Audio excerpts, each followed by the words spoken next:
朋友的几棵小松树和砧柏今天到了，说要造型和放盆。柏树可以，松树在这个季节有点难。看这些松树比较老，但都不是老盆，最多也就是今年早春上盆的状态。这个时候只能对松树做逼芽和基本的定型，可以移盆，但不要去土放盆。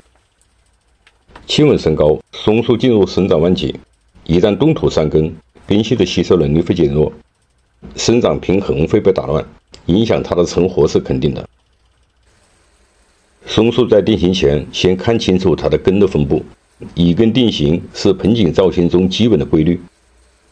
这盆松树是8面错根，树根的力度比较好，树干上升弯曲过渡比较自然，从这个点上升至顶端，整个树的重心比较稳，左右有出枝。对这些枝条稍作定位，就可以形成一个造型的基本轮廓。这种松树装材的最大遗憾是对出枝的选择性不大。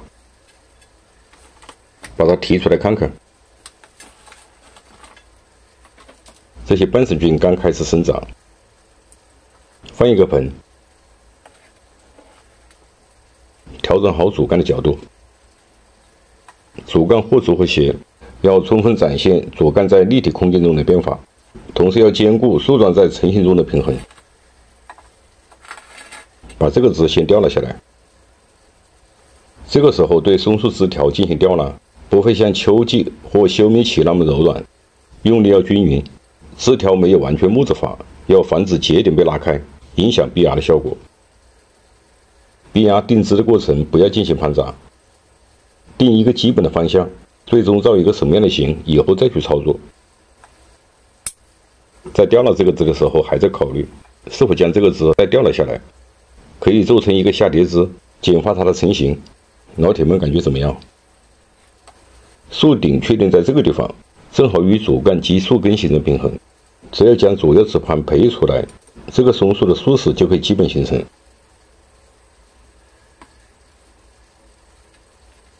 主干再稍微向右倾斜，树势操作。这些都是刚长针的不定芽，不定芽生长比较弱。剪掉枝条的前端，让它们获取更多的养分。对这种刚到手的装材，恢复生长后，重点是逼芽。将枝条回缩。松树在造型中无精神值，像这种小老树，主干成型再好，也没有造型空间。松树逼芽要留针叶，把枝条稍微留长一点，多逼出来几个芽，选择性比较大。对这种小老树，不要一条枝把它做到头，说的意思就是不要攀杂，主枝要有过渡，盆景小中间大，最重要的还是成型中的这些细节。逼出芽后会形成一个自然弯曲的变化。在生长季对松树进行修剪，会产生大量的流胶，接口一定要做好密封。黄泥与塑胶混合，干了之后粘合性非常好。这个时候不要去种松树，没有特定的种养环境，成活率不会高。忍不住最好是玩这种已成活的松树装材，而且只能在不伤树根的前提下移盆，对它做基本的定型或逼芽。到松树休眠期，这些逼芽后生长出来的侧枝基本半木质化，再去放盆造型不会吃亏。我是山泉农场，感谢你的收看，下期见。